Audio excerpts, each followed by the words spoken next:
Og nu videre til ugens naturtema, hvor Anders Bødker Sørensen står ude ved Vadehavet. Anders, hvad sker der? Tak, Simon Baslund. Som I kan se, så står jeg herude ved Nationalpark Vadehavet. Og jeg tror godt, I kan høre det, men det blæser rigtig meget. Der er 3 nationalparker her i Danmark. Nationalpark Thy, Mols Bjerge Nationalpark, og så selvfølgelig Nationalpark Vadehavet. Det, der er virkelig særpræget i lige præcis den her nationalpark, det er, at der er en utrolig smuk natur, både til lands og til vands. Formålet ved at have en nationalpark, det er, at man prøver at bibeholde den smukke natur, der er ved nationalpark. Fordi det er nemlig ikke sikkert, at de vil være her for altid på grund af klimaet.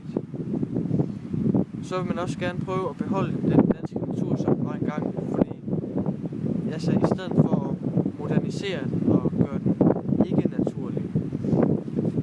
Det, der gør Vadehavet så specielt, det er sådan et stort område for trækfugle for at flyve til.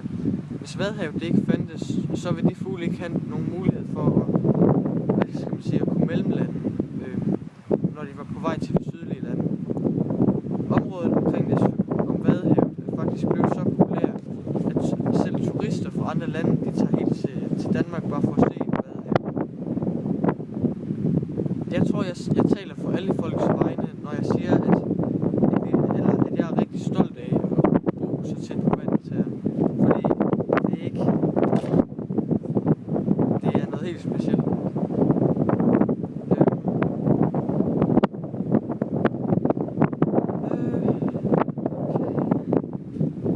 Det giver jo sig selv, at man ikke må smide skrald og andet uorganisk materiale herude. Og det er også derfor, man har lavet nogle skraldespand herude. Der er en herude. Så besøgende gæster, de kan smide deres skrald ud, hvis de har for eksempel holdt en skovtur herude, eller sådan noget. Og så Vadehavet, det er et habitat for rigtig, rigtig mange levende dyr og planter. Ikke mindst for de millioner af trækfugle, som kommer hertil hvert år.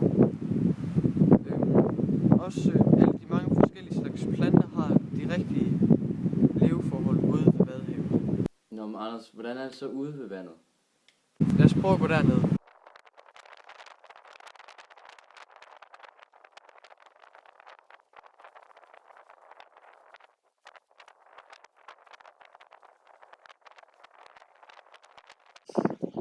Så står vi hernede ved Vadehavet, og det blæser endnu mere hernede, og I kan nok også høre bølgerne, de kommer ind på land, fordi det er nemlig ved at være højvand.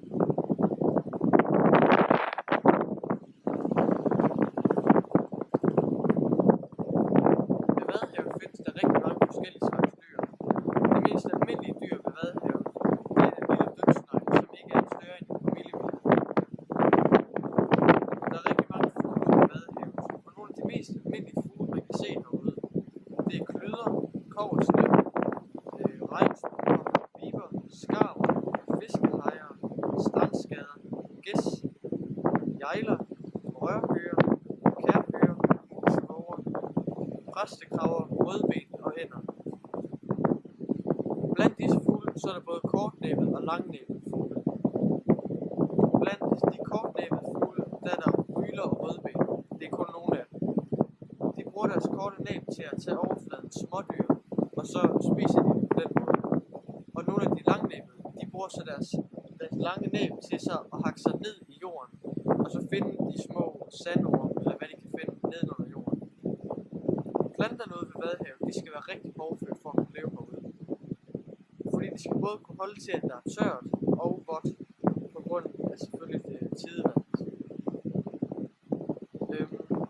Og så hvis man smager på det, så smager det rigtig, rigtig meget salt. Men det er jo klart, fordi det er jo salt, der kan være gøre, så de lever sådan set i saltet jord. Nogle af de mest almindelige planter, man kan finde herude, det er kvæller, vandgræs, også kaldet spartina, og så er der strandandengræs. Tilbage til dig, Simon Baslund. Tak for det, Anders. Og nu videre til ugens seriekonkurrence, hvor seere i denne uge har kunne sende billeder ind af Vadehavet. Her er nogle af de billeder, som vi har valgt ud.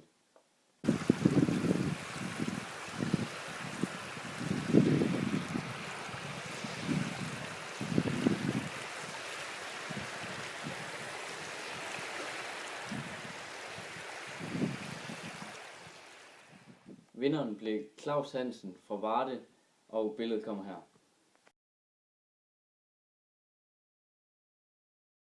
Tak for dit bidrag, Claus. Vi sender en præmie til dig. Og nu til sporten. Det er som om det er helt unikt at bo så tæt på en af Danmarks 3 nationalparker. Og sådan, der var fuld af liv herude, og det er så dejligt at komme herud. Ja, det er dejligt at være herude, fordi man bliver ligesom, man får frisk luft og rusker igennem af